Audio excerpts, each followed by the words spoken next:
Shut up and let me do my thing. Shut up and let me do my thing.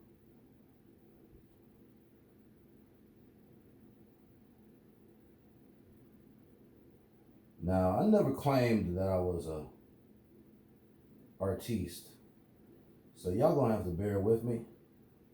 And y'all know what I'm trying to draw here. Like, so you know, y'all gonna say something smart. Alright? Shut up and let me do my thing. None time out. None time out. Oh, that's probably too far. Oh, Nova Scotia face ass. None time out. Oh, Hudson Bay face ass. Alright, guys. Shalom. Shalom. So, you know, honestly, I wanted to take a couple days off. I couldn't do it. Like, I wanted to take like a day or two just to kind of get my mind refreshed. And this is just, I'm just freestyling now. I just wanted to share a few thoughts with you guys as far as we're basically going to be looking at the Americas, okay?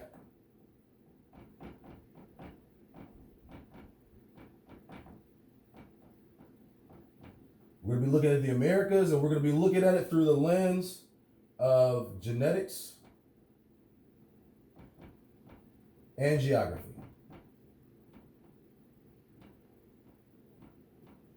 All right, so I'm going to make it, I don't know how quick it's going to be, because right now I'm just free balling. It's just some stuff I wanted to share with you guys. So one of the first things that I want to talk about here, now, you guys, most of you people have seen the Holy Heist videos. So let me turn this fan off. I don't know if you guys can hear it, but I know most of you guys have seen the Holy Heist videos. So really what I'm attempting to do here is give you some more similarities in the biblical geography. And there were just a couple of things that I ran across here.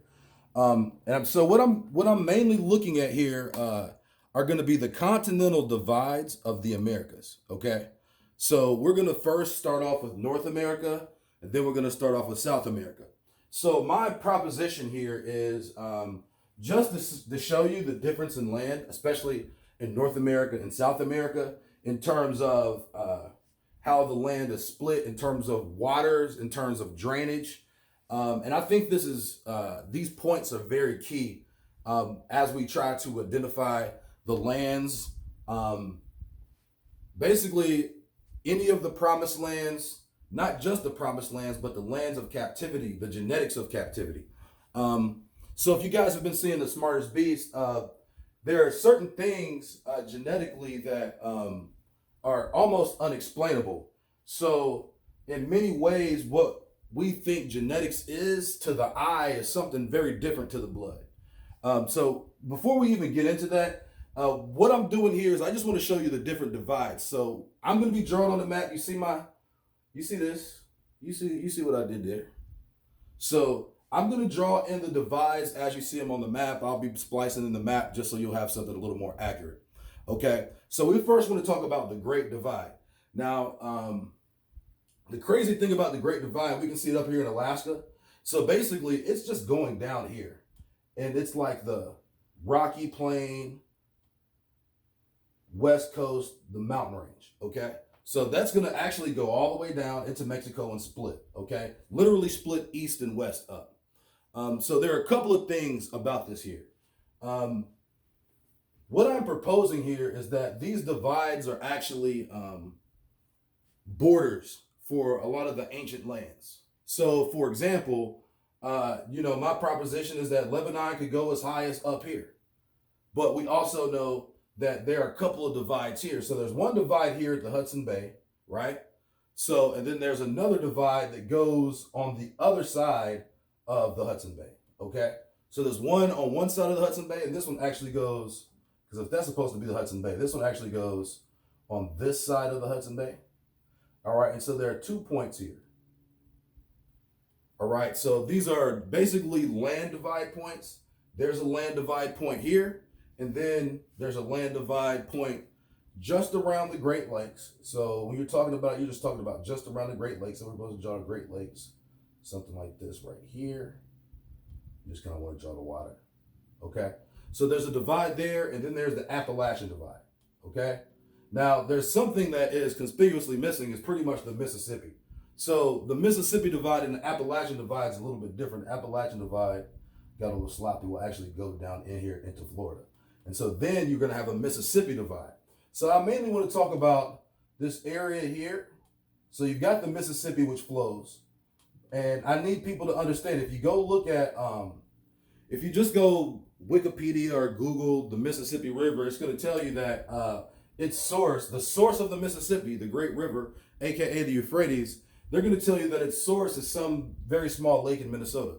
Now, if you go to Google Earth and you start actually trying to trace this lake that is basically like a runoff lake of a series of a lot of creeks that really get up here into Canada, okay? So there's a huge drainage basin there. So even within this basin, there's another one. It's called an endothermic basin. So this is the basin of like Utah and Nevada, okay? So there's a basin there as well that goes all the way out to basically like the Sierra Nevadas, and as it basically goes around the Sierra Nevadas all the way up into Utah, little portions of Idaho, and all the way down into like Death Valley, okay, which is the edge, all right? And the edge being the lowest point of geography in the Americas, okay? Which I thought is interesting is that the lowest point of geography down here in Death Valley, okay? Death Valley, California,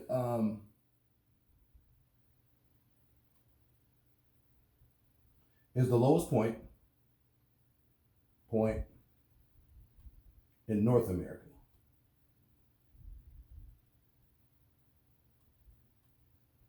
We've got a couple of things here that we're going to talk about. So Death Valley just happens to be within the proximity of Mount Whitney, which is the highest point in the continental United States, okay? It's like 14,500 feet. So the highest point in the actual North America is going to be Mount Whitney, or they call it Denali, and that's in Alaska, up here somewhere. I don't know exactly where on the map.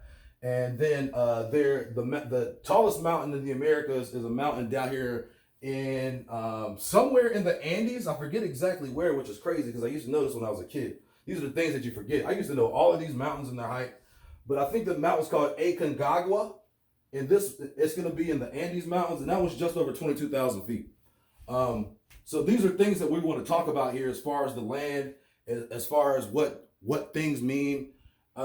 So there are a couple of things that I started learning as I was going through like studying for the smartest beast in the field, and how like genetics especially plays like a huge role in where you live, and like certain people's predisposal to certain waters, to certain foods that are indigenous to certain areas. Just like for me, and it's because I'm a water snob, there's only a couple of waters that I really, really like. Like my favorite waters come out of this area here, come out of the Appalachian Mountains, especially like in Tennessee, North Carolina, Virginia area. Those are like my favorite waters. And I can actually taste the difference from different waters that I get from other places. And I'm sure a lot of you people who are water snobs can do the same thing. All I'm saying to say is that it seems as though the water, over here, that's the water it seems like it's for me. Okay, so what I started noticing when we get into genetics, I really want to center genetics around ethnography.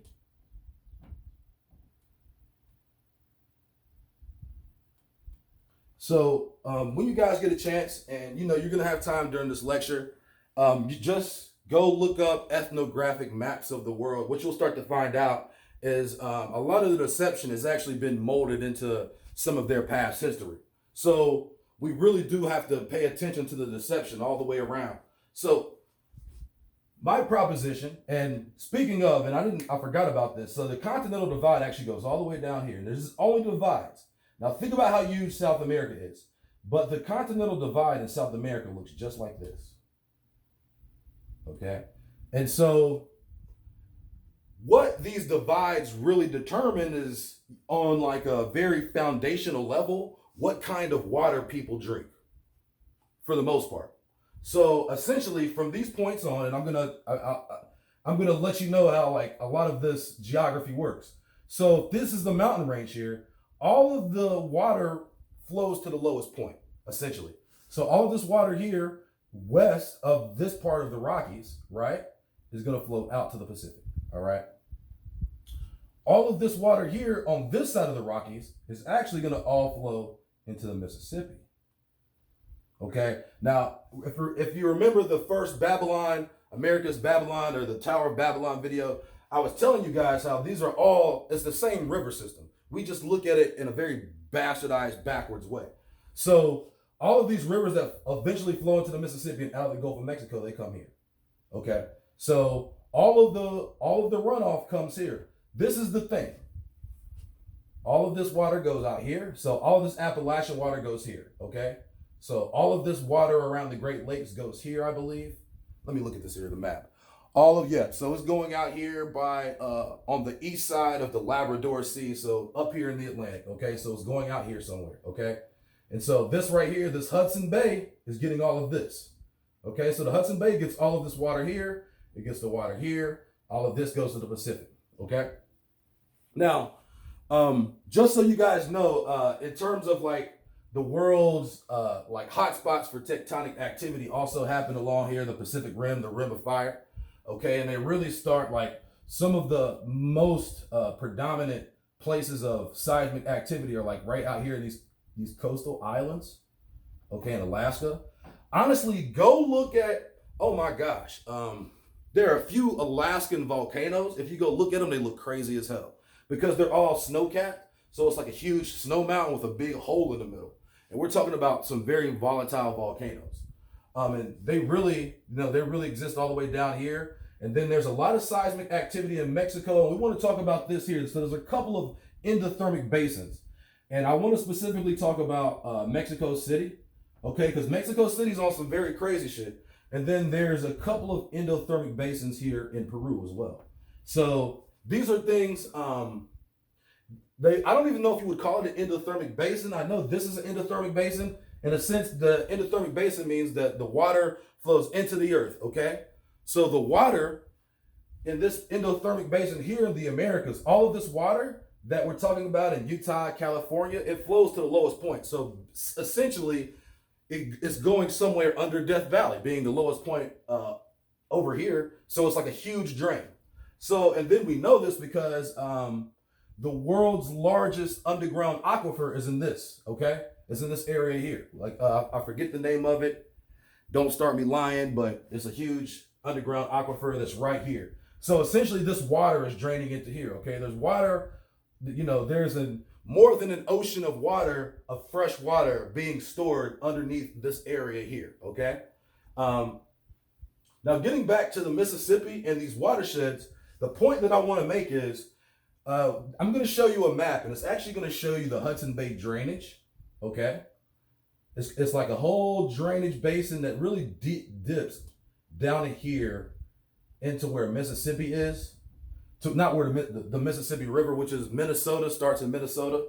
They say it starts in Minnesota. So all of this water's coming from somewhere. All of this water leaves from somewhere.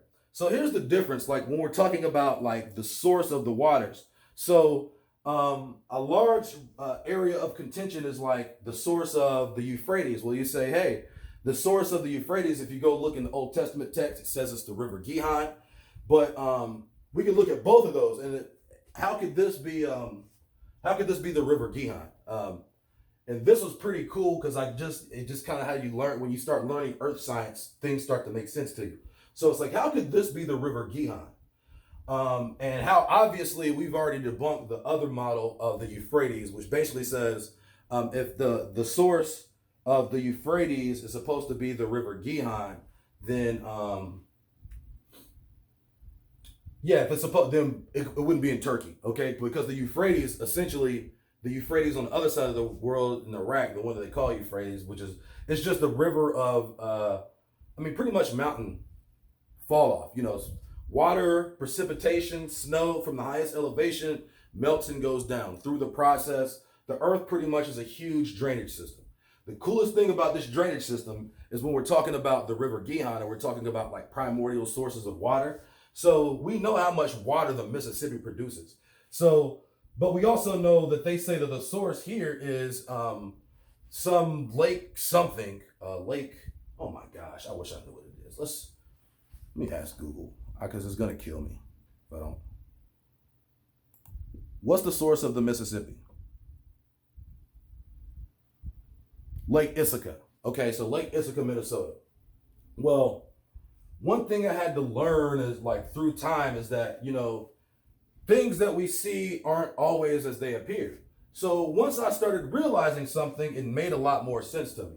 So if you go back and look at some of my older videos, I've always proposed that the River Gihon is the Arctic Ocean around the North Pole, which basically circumvents the super, I guess, upper latitudes that there's not much that we know about because we're in terms of our geographic location and the locations that we frequent, we're all subtropical people because these are the areas of the world that are the best to inhabit, so to speak, the most abundant areas on the earth. So the flow of this water literally is like,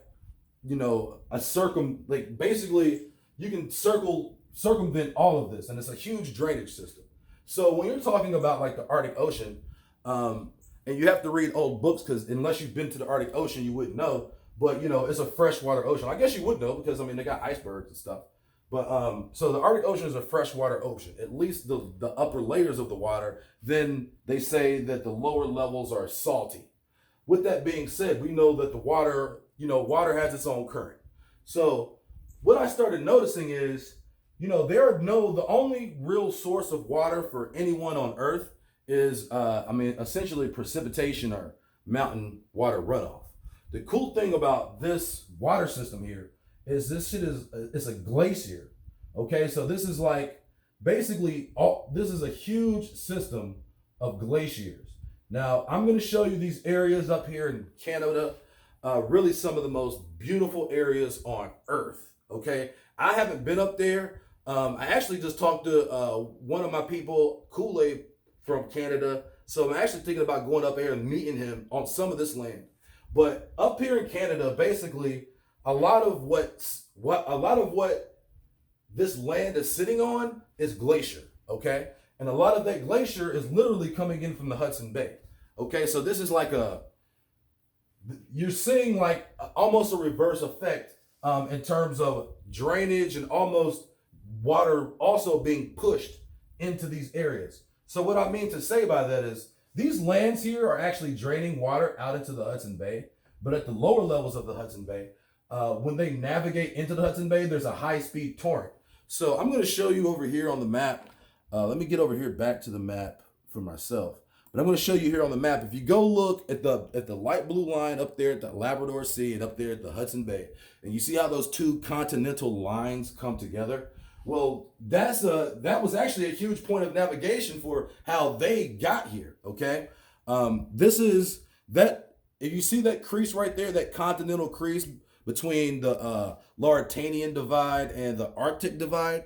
So if you see that little crease right there that meets at the water, that is very significant. And most likely what you're talking about is a high-speed torrent of fresh water that literally spit in people inland. But we also know that all of these, like they call Minnesota in this area here, when you talk about this, okay, this is the land of glaciers. Like they talk about Minnesota. Land of 10,000 lakes. 10K lakes, okay? I think they say there's like 11 plus. But the point that I'm trying to make is all of those 10,000 lakes are glacial lakes. Okay, the only source of glacial water comes from where? Comes from the Arctic, okay? All this water is being pushed in. So that makes me smile because I don't think, you know, stretching is one thing, but when we know that there are aquifers under the water, and we know also that these entire sources of water are in the Hudson Bay drainage, but we also know that the water above the ground is draining out, but we also know that there's water below ground that's been coming in. We're talking about fresh water. So what's going to be cool is you can see like an ocean of fresh water sometimes just flowing inland. If you go look at the glaciers in Canada, if you see them during the summer months, which is a beautiful thing, it's like a river forming right before your eyes. So think about that. Think about these frozen rivers that are happening in areas really that we don't inhabit. I probably talk about boxing it up here in this little region of Canada. Probably like on the rift of like the Lauritanian Rift. Not so much on the Arctic, but definitely on the lower side of the, I guess the eastern side of the Rockies, which, you know, you've got the Rocky Mountain Plateau, which basically divides the country into two. So all this water flows here, all this water in this little basin flows down here. All this water flows to the Mississippi, all this water flows to the Atlantic, all this water flows to the Labrador, aka somewhere in the Atlantic, and you got the flows into the Hudson Bay. The Hudson Bay is different because it's not all, you see this here? All of these sources are all going here. Now also, like, okay, so you see Triple Divide Peak and you see Snow Dome. I've often been curious about that. So you have Triple Divide Peak, and really what these mean is that there are 3 points. It's like an intersection of elevation, which means this water goes this way, this water goes this way, this water goes this way. So in addition, what I wanted to also bring up is I was talking to one of my followers, and I don't know that she would want credit for it. I don't know, but she had told me to go look in a Lewis and Clark and some Lewis and Clark journals. And the reason she was telling me to go look in some Lewis and Clark journals is she was saying that, which this would be huge. She was saying that actually that the Columbia River in Oregon connect to the Mississippi, which means there's almost a secret path through here that gets you through here through the middle of the Rockies, which means that basically is I don't know what you would call it, a terrestrial anomaly, so to speak. Okay, so basically there's water that goes here, right, on this side, and then there's water that goes here. But there's some way through a series of creeks that these waters connect. So at some point there's I don't know if it's flowing underground. And we do know, and I'm going to point it out to you, there are several underground systems of water that connect other waters. So we know for a fact that like certain places out west and under the desert, they used to be, especially in this area, I believe they could connect Pyramid Lake with Lake Tahoe, if I'm not mistaken. Some of those lakes out west, they already know that they're connected. And then you hear the stories about like the Department of Defense and Navy, where they're literally they found areas in the Pacific Ocean where they're sending in submarines like really far inland, like into Nevada from the Pacific. So we know for a fact that you can access other lands and waters, but what we're finding out, and this is, I think for me, is it solidifies the case for the Americans even much stronger, is the fact that these waters here, especially that are said to be the source of the Mississippi, are all glacial waters. These glacial waters literally come from there. So when I was saying my favorite waters, the other water that I like is like water from Iceland.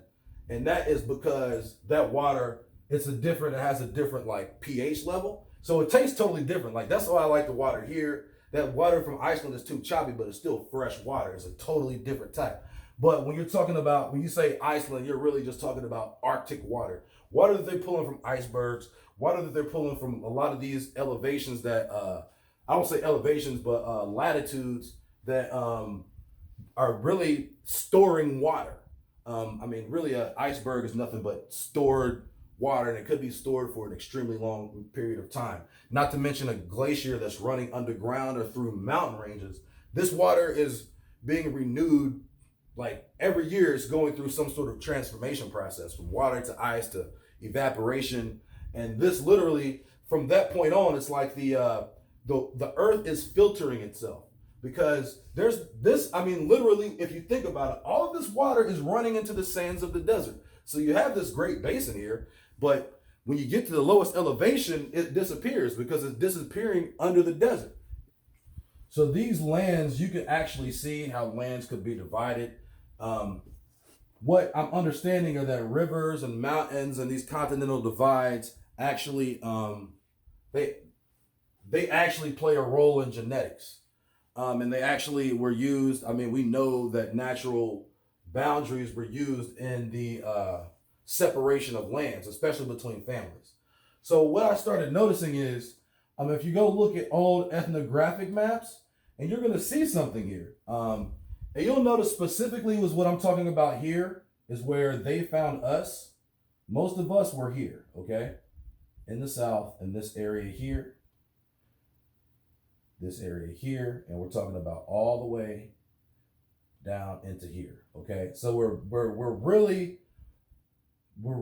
talking about, and we're not talking about during the conquest. We're talking about during like the first stages of captivity. We're not talking about all over the areas. We're talking about where Black people were basically during the times of, I would say, post 1750, because cats have been pushed out of here and out of here, okay, and out of these areas too. So what happened early in the 1500s, when these people came, who probably genetically, we think of like straight up white men. They were probably a lot more swarthier in complexion than what is being purported by classical academia. So you're really seeing depictions of white men. These men probably weren't white. They were most likely mulattoes. Even at the time that Columbus was kicked out, the Moors were in control. And what we're going to start finding out is that, geographic isolation and sexual selection are the biggest factors in what races look like. So just like I'll give you a nugget from the newest Lost at Home, the Mundelein people. So the Mundelein people are these people who are like in the Cumberland area of Kentucky and the Tennessee mountains and the North Carolina mountains and the Ohio Valley mountains, and really from like the northern part of Virginia. Once they started once the technology caught up with what niggas thought they knew, they found out that these people were really mulatto, and they were descended from Portuguese and Africans, okay? These half Portuguese, half African descendants appear sometimes as Native American. And for the longest time, they were actually being classified as Native American. And this is a rabbit hole of information because we know at some point the term Native American only implies, when you say Native American,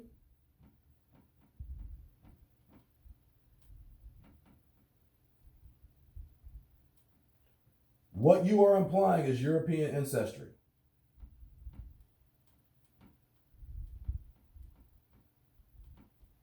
When you say Native American, because it's two different things.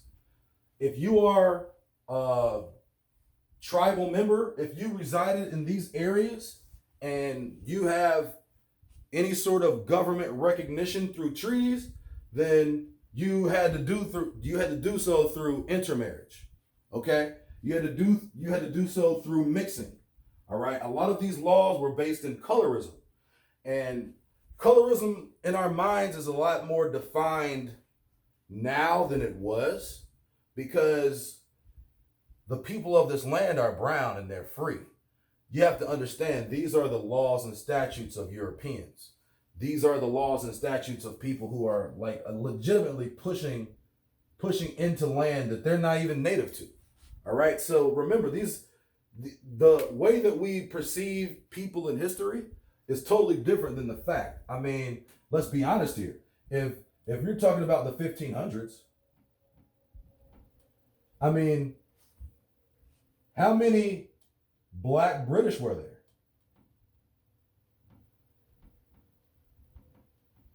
How many Black British were in the 1500s? And you're like, oh, it's our own people. What are you talking about? Those people aren't your people. They're British. They're from another land. And it's part of even their indoctrination process to make black people think that they're all related. Okay, so getting back to geographic isolation and sexual selection, how can you be more related to a black British person than you can from anybody who was born in the Americas? Only through like really recent lineage could that even be possible, through like immigrant lineage. If it's through indigenous lineage, you are not more related to any Briton, any Brit, than you are to any Aboriginal American Negro. It's impossible, okay? And that goes for any African that's not one of the percentages of sub-Saharan Africans that has the same what they call Adam Y DNA. You know what I'm saying?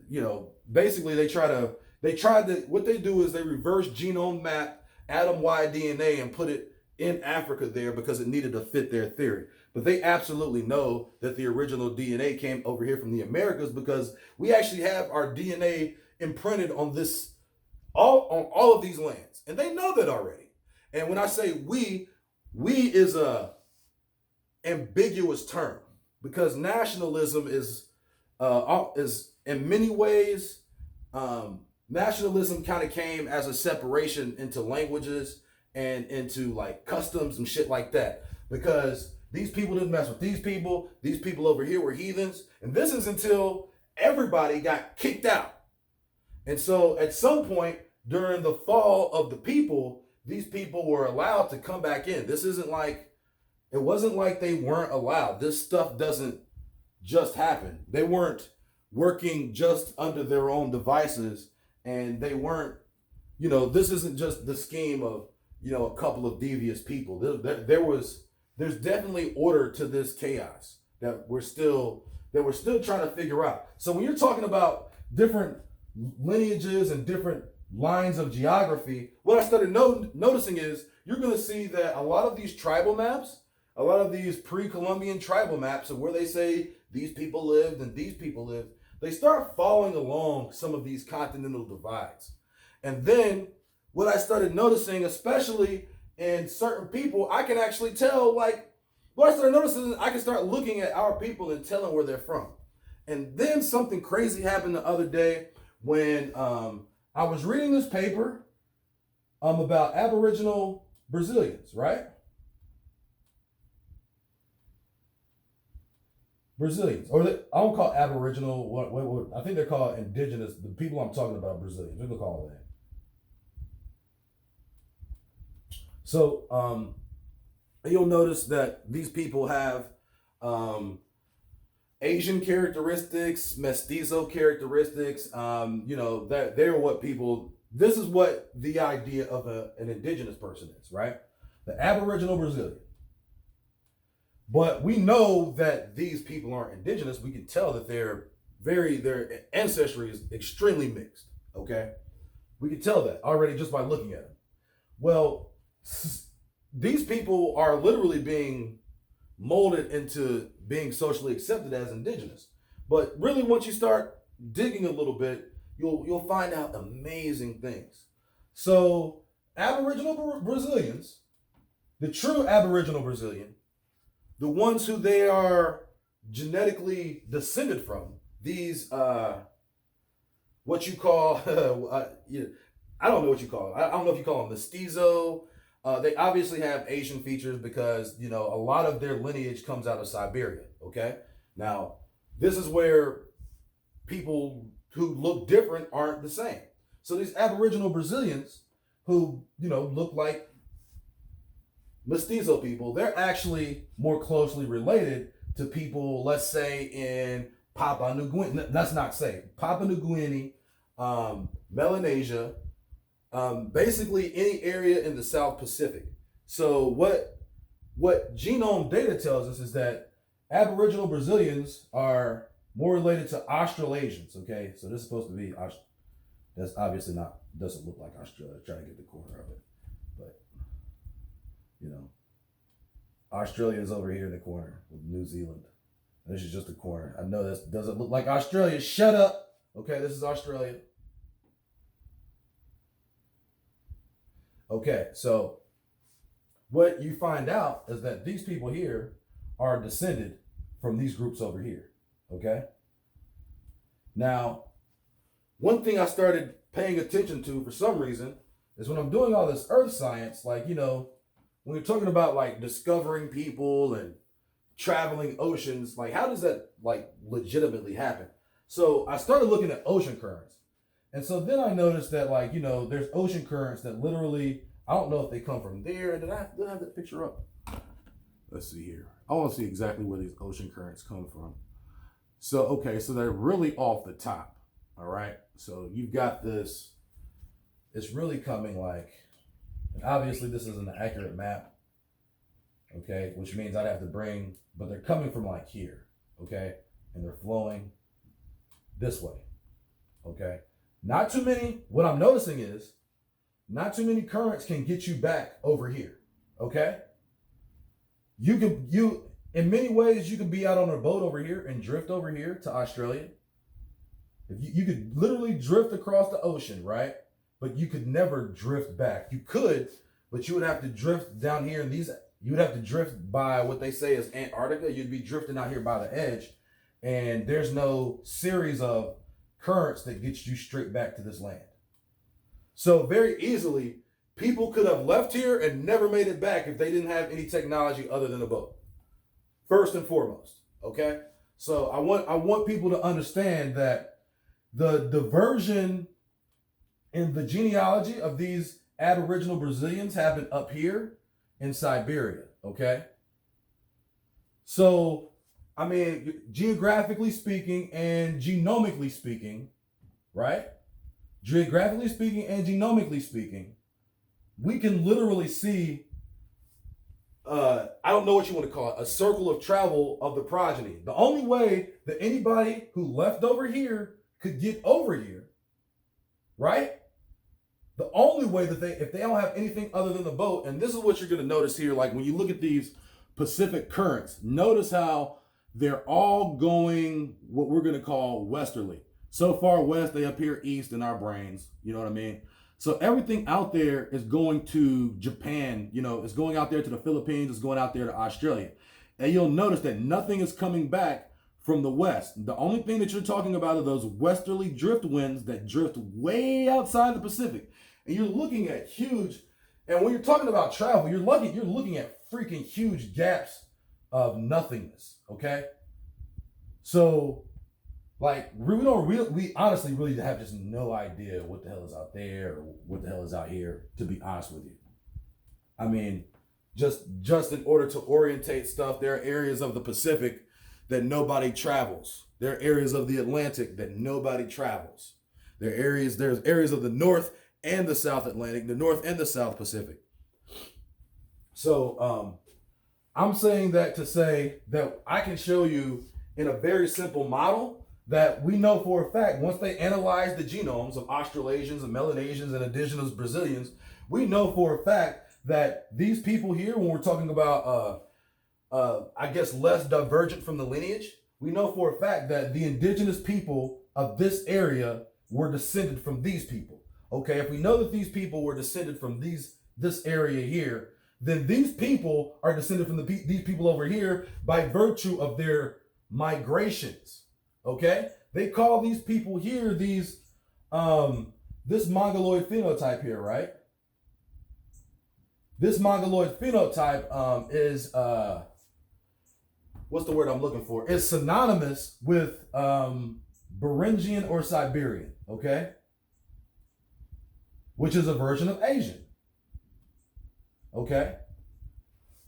So when we're looking at this, and of course we know about the Beringia theory and falsifying, I guess, true world history, they're really just trying to give you some really asinine version of the truth, okay? Because essentially, it's almost like these people left here less divergent from the lineage. It's like they left here, now they're over here in these islands, Austro-Melanesia, and they're less divergent from the lineage until they get up into these areas. Because what you're going to find out is, also, once again, getting back to this, okay, so Asians, and we talked about this during the Smartest Beast, right? So East Asians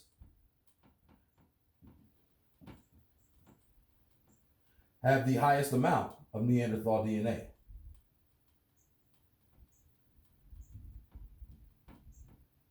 Except for Pacific Islanders.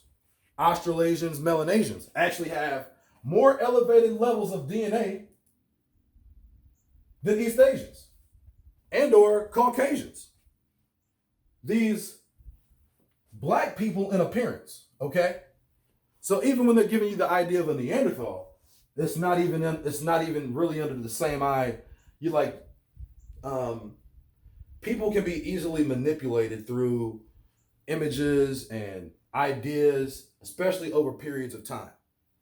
So really, a lot of this information is to encourage you to think for yourselves, because once you start using their devices to combat them, you realize that they're providing you weaponry, and that's all they're doing here. When these people are they go to Harvard and they go to Yale and they go to Oxford and they spend 15, 20 years to become a doctorate and write a dissertation, and they're writing it on genetics, and they're writing it on different lineages.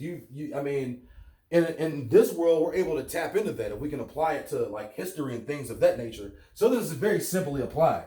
We know for a fact that any divergent lineage from here, right, is directly related. At some point, they could have easily traveled there. We can look at the currents and tell. It's less likely that if these people left here on a travel or anything like that, they could ever come back this way. Very, very, very unlikely. Just based off these ocean currents as it stands now, if this map is to be true. Okay? So once they get up here, their features change. Okay? Because we don't know what kind of migration and or settlement processes. We're not even under the assumption that these people are even the same, because we already know by the time they get here, there's something else. But what do we also know? When we get into these areas, and I guess I can turn the map a little bit. Can you see? Hold on, let me go to this map over here. Okay, cool. So when we get over here, and I should have did this earlier. So when we get over here, you have all of these areas up here in Siberia, right? So when we get up into here, you have like Indonesia, the Melanesian islands, Polynesian, and here's another thing. These people are not from the same lineage as Polynesians. Like Hawaiians and Samoans, totally different lineage, okay? Think about that. It was often thought that those people who appear as Asians, okay, who are quote unquote indigenous South Americans, or what they call indigenous South Americans, they thought that they were descended from Polynesians. Not so at all. They're descended from Austro-Melanesians. All right. So when we're out here, at some point they settle in these areas, blah, blah, blah, blah, blah, blah. But here's what we know. That these people here are descendants of who? Siberians. Right? Now, we've always been able to believe that because that's the thing that they've always pushed through the Beringia theory. So how do you explain those people being descended from, like the quote unquote indigenous Brazilian being descended from an Austro-Melanesian? Think about that. Because an Austro-Melanesian looks just like a Negro. But we know that genetically they're the closest thing to a Neanderthal that we know on Earth. And then we have the other lineage, which is another species they call Denisovan. Okay, so you're really talking about the hybridization of different species, okay? We're talking about lands where different things start to procreate with each other, okay? So if we know a certain amount of people have this kind of DNA, right? And we know a certain amount of people have this kind of DNA. And we can actually highlight like, okay, well, they were in the caves of Caucasia and it was a hybrid monkey and a man. And over here, it was a hybrid elephant and a man, whatever. We already know that we have identified other lineages within those genomes. So if we know that these lineages right here, now these are the oldest versions of those lineages that split out. We know that for a fact. Now, if all of the lineages that came to America are from Siberia, then where where were the black people at? Where are the people who are not Neanderthal, who are not Denisovan? So you see this little area here in Africa where they say like mankind began and end. This is I don't want to say began and end, but this right here is the spot on Earth where they trace the Adam Y DNA. But why do they put the Adam Y DNA there? Why do they put the Adam Y DNA there? Because it creates the man for their hybrid formula, okay? There had to be a version of man in order to create a hybrid species. So, first of all, their whole idea that, and this is one thing that I learned through them, through like their deceptive ideas of what we think, what they wrote versus like what it gets propagated through schools. It's like there's the theory of evolution is so asinine that it can't even be applied, because there's adaptation, there's natural selection, but at the end of the day, two monkeys can't fuck themselves into a human. It's impossible. Through however million years, which is also a lie. You can't. There's no way to quantify years using carbon dating. We know this already because carbon dating is based on so many unstable factors that it becomes asinine. To the point where carbon dating literally is over 100% inaccurate. Which means if my grandfather died in 2002 and I get that nigga's skull carbon dated, it's going to tell me that that nigga died in 15,000 BC. See the difference? So that's well over 100% inaccurate. And that's the deception of carbon dating, because carbon dating is actually based off of these presupposed formulas that kind of get put in to make niggas fit within their boxes. And in most cases, it doesn't vibe with the physical strata. So if, just for example, if the evolution of the species was supposed to happen millions and millions of years ago, for example, then why is all of the variation of hominid species, why are they found in Stone Age strata? Which obviously Stone Age is the implication of a certain time. You can label Stone Age, even though labeling something Stone Age is still somewhat deceptive, but we can at least put a time frame of human development in the same strata as hominid species. Think about that now. Now, in order to create their theories, they have to give you these preposterous timelines to separate fuckery. Just like the idea of 1,000,000 years means 1,000 years. Like, even if you go to like the etymology of stuff, you'll read like 1,000,000 means 1,000 thousands. Shout out to my boy Quasi, because he sent me that.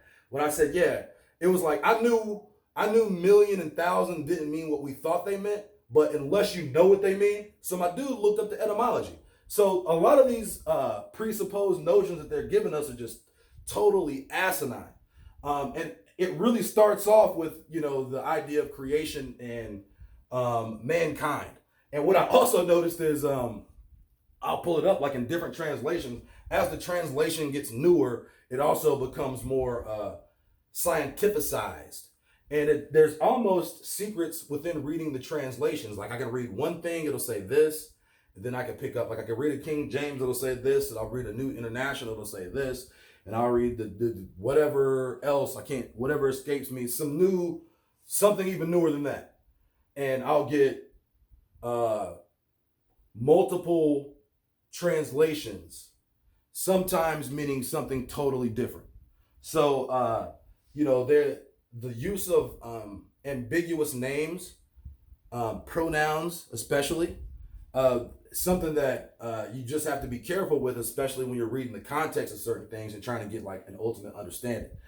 So the etymology of words is huge, and there's no way for anybody to legitimately really say something is probably past about 5,000, 6,000 years old, and because they can kind of test it up against like organic matter and kind of use like an accelerated process to be able to do that, which still isn't totally accurate, but is far more accurate than the carbon or the potassium process, which was literally just created by charlatans as something for them to hide their fuckery under. I mean, so to speak. When people are saying, like, somebody says, yeah, you know, somebody said me, yeah, somebody says the pyramids are 400,000 years old. And I'm thinking, how? Okay, so anybody, hopefully you've seen the fake pyramids of shit video, but okay. And this is where you just got to get into like the real knowledge, like what's really behind carbon dating? How do you know something's 400,000 years old? And especially the pyramids. And I think it was interesting because I was able to show people like over time things happen, but certain things don't happen. So if you take the building materials that the pyramids were built out of, there is just a certain process of weathering that has not completed, and you can test it up against any sort of weathering process. We can go replicate the pyramids now, and you can run a million tests, and they're never going to look like that after 4,000 years or 3,000 years, and definitely not 400,000 years. So we already know the deception that they use with chronology, and they're using chronology to separate them from their fuckery. So you say, hey, all of this happened here with this atom DNA, blah, blah, blah, blah, blah, blah. You know, essentially what happened is, you know, in the old land and in the Isles of the Gentiles, okay, because that's essentially what we're talking about here. Geographic isolation and sexual selection plays the difference between roles and the appearance of people on Earth, okay? I've said it a million times. So at some point, these people came here, or these people will come here. But we know for a fact that the lands have been separated, and we know these to be the Isles of the Gentiles. We know that for a fact. We already know that because we can actually genetically tell. So right here, once we get into sub-Saharan Africa, now this is genetically the only place on Earth that even identifies something other than Neanderthal and Denisovan DNA. So the real question is, what happened here and here? Well, what we have is the advantage of all of these smart people who went to Harvard and Yale. What happened between here and here? These people went over here, and we know that now. We know that through ancient languages. We know that because all of the languages over here, all Indo-European languages are rooted where? They're rooted right there in Mexico, in Mayan, everything. So if in entire history, we can literally watch a profile. We can watch genetics move. We can literally see the genetic train and how it works, okay? So the out of Africa movement, or the out of Africa theory, really should be called the out of America theory. And this is just one key to the genetic, okay? There's one key to the genetic code. Because when we look at Melanesians, nobody says that they're Mongoloids, okay? Nobody calls them Neanderthals. If you took a Melanesian and put him in American clothes, he wouldn't be a Melanesian anymore. He would be a Negro. Okay, if you put a Negro in a Melanesian outfit with like all the shit with the paint and all that, then you're gonna be like, oh, that's an indigenous Melanesian. But at the end of the day, they're as different as anything. Okay, they are honestly more different than us than they are from white people. Think about that. They are more different. That means they are more similar to white people than they are to us, genetically, proven. All right, and especially more genetically related to Mongoloids. So the getting back to it, the idea that we can look at somebody and tell what they are genetically is just, I mean, it's really a misnomer at this day and age. Okay, so all that means is the people that look like you don't look like you, or aren't necessarily your lineage, okay? Your lineage is heavily dependent upon like the continent that your great grandparents and your grandparents came from, okay? So if the majority of your lineage comes from a Gentile nation, then you're a Gentile. It's just that simple. So really, you know, during the 1500s, that was really the mix of, they were talking about the mix of genealogy. So that's why you have these people who are being considered indigenous South America. We know for a fact that that's just the result of conquistador blood being mixed into the indigenous population, and most likely a result of them people being out in Australia could be, a result of them trying to escape. Okay, and these are like the people who said, "Fuck it, we're going to go out here and leave," or also being replaced. Because what you'll find out if you go look at the Inter-American Slave Trade Database, what you'll find out is that a lot of slaves were being displaced from one place in the Americas to the other place in the Americas. and lost a home. I'll get into detail on that.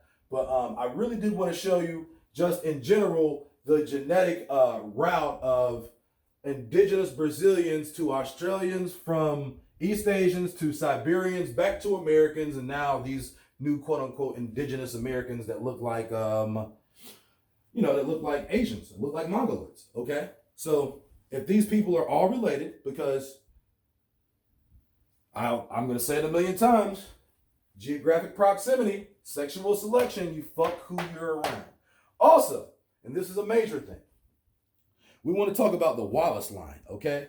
So I'm going to, I really want to concentrate right here on this area. Let me look this up real quick. I'm just going to look it up in a new tab. We're going to talk about the Wallace Line, and then I'm going to leave you guys alone. I just wanted to jump on and just kind of freestyle today.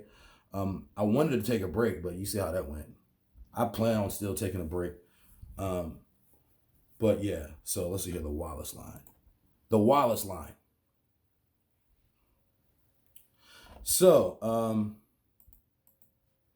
and genetics is a crazy thing. Genetics and geography is a crazy thing. So we're just gonna go right over here to this. Take this down. So the Wallace Line, a faunal boundary. It's really like a geobiological genetic boundary. I guess faunal means, I'm not gonna get into it, but it's a faunal boundary line drawn in 1859 by British naturalist Alfred Russel Wallace and named by English biologist Thomas Henry Huxley, who separates the ecozones of Asia and Wallacea, a transitional zone between Asia and Australia. West of the line are found organisms related to Asiatic species. To the east, a mixture of species of Asian and Australian origin is present. Wallace noticed this clear division during his travels. So, geographically, it says the line runs between Indonesia, Borneo, and Sulawesi. I'm not sure how to pronounce that. But long story short, let me pull this thing up real quick. Let me pull this little map up real quick. So you'll see the Wallace Line, the Huxley Line. Basically, it's this line right here, and you can call it like the corner of Malaysia, Indonesia, Australasia, Papua New Guinea. So what they noticed is in a very short 20-mile stretch between here and there, everything changed. The plants changed. The species that could survive over here couldn't survive just 20 minutes over here. So it was really a biological line that separated not just the genetics of plants and animals, but also of people. And this is probably one of the more interesting things, is that, Australians especially, even more so than like Melanesians or Papua New Guineans, more so, these people are very isolated. They're quite hidden from the world, okay? And these are some of the oldest ancestors, especially of Caucasians. But the genetic, the genetic variation that can happen when breeding with someone from this area and someone from this area is quite remarkable. So a union between an Australian man and a Melanesian woman can produce anything from a child who looks like they're Bosnian or Eastern European to a straight kid who looks like he's Mongoloid, or a child who looks like he's Dravidian, or a girl who looks like she's straight up from Lebanon. There are a myriad of possibilities when combining the genes of certain genomes and of certain people. So one of the things that I noticed here is that these people here, I just started looking up pictures, and man, if you have a baby with an Australian, like an indigenous Australian, you will have anything, okay? When I say anything, I mean anything. And just because